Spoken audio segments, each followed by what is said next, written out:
And welcome to First Strike, First Look right here on VSiN. I'm your host, Dave Ross, and right now I'm going to break down everything on First Strike before we get to Saturday's main event between Aleksandar Rakic and Jan Blachowicz. On First Look here on a Tuesday, we're going to take a look ahead here 4 days in advance of that main event. Who better to do that with than Reed Kuhn? He's the man with the models, and you can follow him on Twitter as I do at Fightnomics. He's the author of a book of the same title, Fightnomics. Reed, great to have you back in the program. I wonder how things shook out at UFC 274. I was off on a couple of those title bouts there, and I think a lesson for a lot of people out there maybe new to this space is when it goes to the judges, I mean, you better take a deep breath because you really don't know, and I think that's why Dana White stresses never put it in the hands of the judges. Yeah, absolutely. And we looked at, I believe it was 9 decisions. 4 of them were split decisions. So you think about that. These are trained judges. They're watching the same 2 guys or 2 gals fight for 5 minutes, and they still can't agree on who won that round. Now, it only takes 1 round of split to cause a split fight. But if you actually look at the round per round disagreement in my book, I actually looked at that because it's even more often than the fights being a split decision. You actually have disagreement at the round level in the majority of all fights. So if you take that knowledge and bank on it, you realize there's no such thing as a lock, especially in the smaller weight classes where guys might cancel each other out. There's nothing definitive happening. No one's getting finished. When it goes to the cards, you have to expect that there will be some disagreement between the judges. No question about it. We saw a couple on display at UFC 274 and, of course, even the week before with Andrei Arlovski. So, again, we're going to give you the best knowledge that we can give you before you make those wagers. And nobody does it better than Reed Kuhn. So let's look ahead to Blachowicz against Rakic here, the light heavyweight division here. Blachowicz, of course, the former champion. Rakic, the fast riser. And I don't know if this is going to be a surprise when you put in the information on the models, but Rakic, a solid favorite we're seeing right now at almost $1.90. Blachowicz here about plus 160 in the comeback. I'm sure you've got good numbers on Blachowicz. Do you have enough on Rakic to feel confident and maybe a lean here on a Tuesday? No, I think my original lean here is Rakic, and yeah, his price is inflated a little bit, so I do need to keep an eye on that and reevaluate things once the dust settles after weigh-ins on Friday. But I don't expect it to flip. I think it just affects how big I'm going to go. I think early on at that line when he was closer to minus 150, that was a pretty strong play for me. I really did see value on Rakic. We've seen him against heavy hitters, dangerous guys. He's gotten past them. He has a very good knockdown rate, superior to that of Blachowicz. He has the youth on his side, and he also has more of a ground game. And so we saw Blachowicz ragdoll Izzy Adesanya on the ground, but there was like such a huge weight discrepancy there. It's almost a meaningless fight. I'm even giving Blachowicz the benefit of the doubt by including those numbers in this modeling run. So even though that fight might be padding his stats a little bit. So regardless of that, I see Rakic here as the safer play. I'm not surprised he's the favorite. 9 years younger. He just looks like the fresher talent. I think Rakic is the kind of guy who's going to challenge for a title very soon. It feels like he is one of those guys here in the light heavyweight division they'd like to see. This would be a big win in his cap if he can get it over the former champion and a respected one in that of Jan Blachowicz. I'm seeing here, and obviously you do totals now as well. The over 3.5 rounds slightly juiced at minus $1.35. The under 3.5 plus $1.05. Are you seeing any signs of a potential stoppage before we get midway through that 4th round? I haven't analyzed that yet from a quantitative standpoint, but I think what that's telling us is, first of all, you have to acknowledge how tough Blachowicz is. Right. Even though he is one of the older guys in the division, the guy has been pretty stout. He's only been cleanly dropped once. Now, you would expect that number to go up with time, especially as he hits 40. You're not going to be able to take punches the same way. But so far, the guy has been really durable, surprisingly durable. And you might see Rakic choose to turn this into a wrestling match or pushing up against the fence, and that stretches fights out. So even though these are light heavyweights, and historically they're more likely to finish inside the distance than the lower weight classes, I think the markets are respecting both the durability and probably the strategy of Rakic that might stretch this fight into the later rounds. Reed, let's stay in the light heavyweight division, get to Ryan Superman Spann against Ian Cutelaba here. Cutelaba, a big favorite in this one right now, about a minus 220. I'm seeing Ryan Spann a plus $1.80. Do you think this is priced correctly from what the numbers show? This is another one where I was on the side of the favorite early on when I actually ran this agnostic of odds pretty early, and the models came out strongly in favor of Cutelaba. So now we're in a situation where we actually have the market odds. They're steeper than I expected. I'm a little surprised that he's this big of a favorite. Now, the numbers do like him, but there are some more red flags in this matchup than in the main event. And that is because Superman Spann, first of all, he's going to be a much bigger fighter, bigger, rangier fighter. He's going to have the reach advantage. His knockdown rate is right now really, really high. Now, it may not stay there through his career because he still doesn't have a ton of minutes, about half that of Cutelaba, but his knockdown rate right now is extraordinarily high, and that's a red flag, but it's a more of a red flag because Cutelaba likes to brawl. The guy's head strike defense is very poor. He's willing to take punches. It's not that his chin is bad. He's only been dropped twice, but just a willingness to get hit against someone who hits that hard and has a range advantage, that is some, I got to be cautious there. So I'm going to be looking at the prices on Friday. This one I see as a little bit riskier than Rakic for that reason, but I still initially was on the side of Cutelaba as the favorite.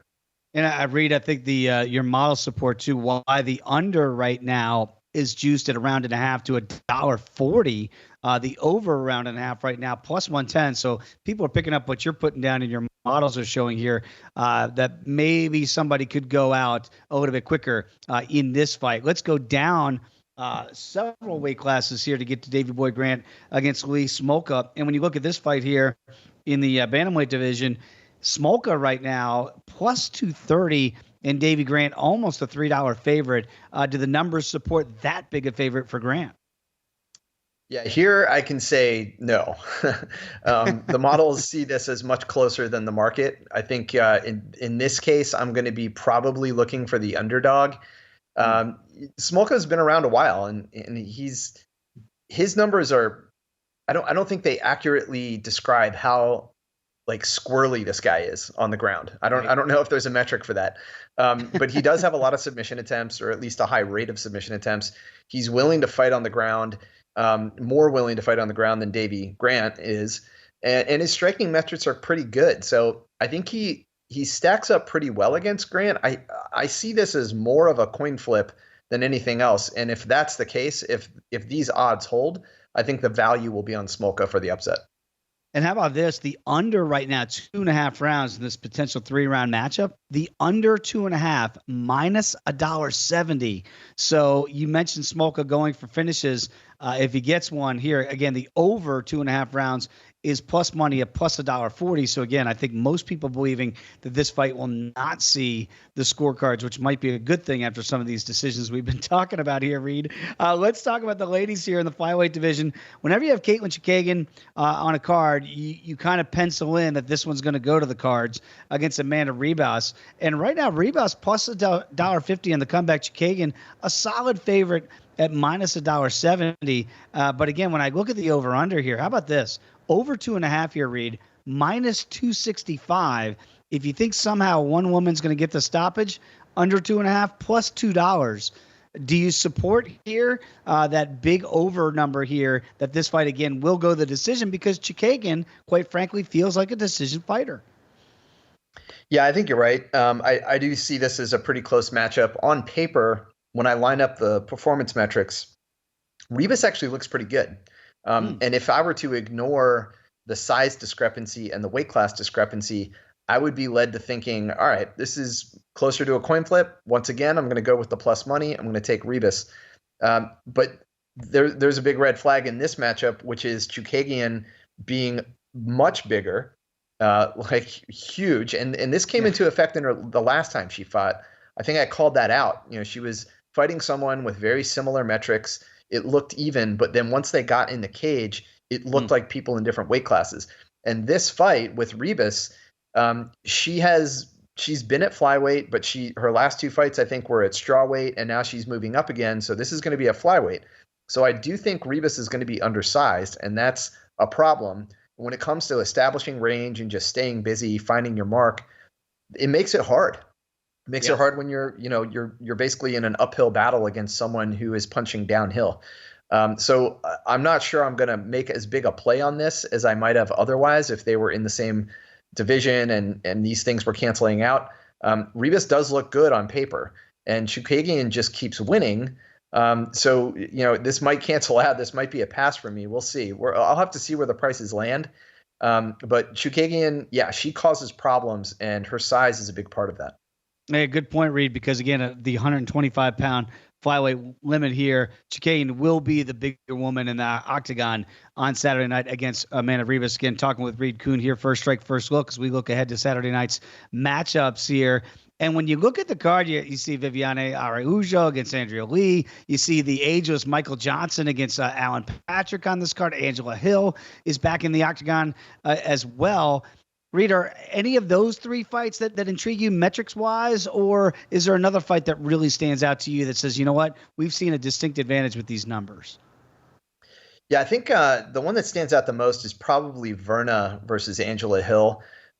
There's a pretty big discrepancy in the use of wrestling, and when it comes to the stand-up, they match up pretty well.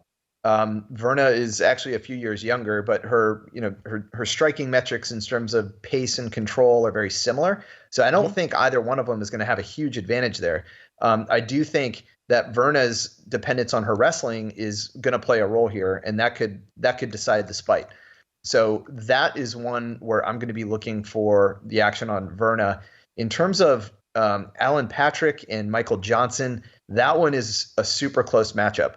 I do give the wrestling lean, at least in terms of MMA wrestling, to Patrick, which is surprising. Michael Johnson does have a wrestling background, but Alan Patrick has just used it way, way more. And so if anything, I might lean Patrick there because his striking probably doesn't stand up to that of Michael Johnson.